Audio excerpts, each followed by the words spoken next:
Every developer knows their codebase has problems, but there's a big difference between messy code and accidentally wiping out all your customer data. That's why every serious application needs a backup strategy. The most common approach is snapshots. At a set interval, usually daily or hourly, an automated task copies all your database tables into cold storage somewhere separate. You don't need to query it live. You just need to be able to retrieve it when disaster strikes.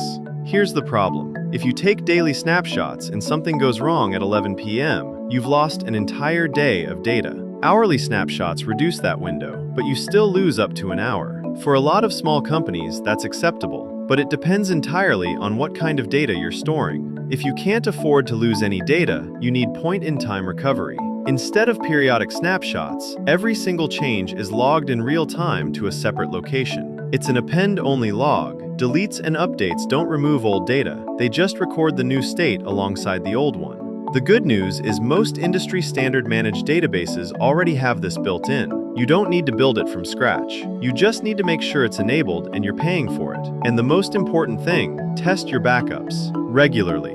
It's surprisingly common for a team to think their backup system is working, only to discover during an actual disaster that half the tables were never backed up or the backups have been silently failing for months. A backup you've never tested is not a backup. Run your recovery process. Make sure it actually works before you need it.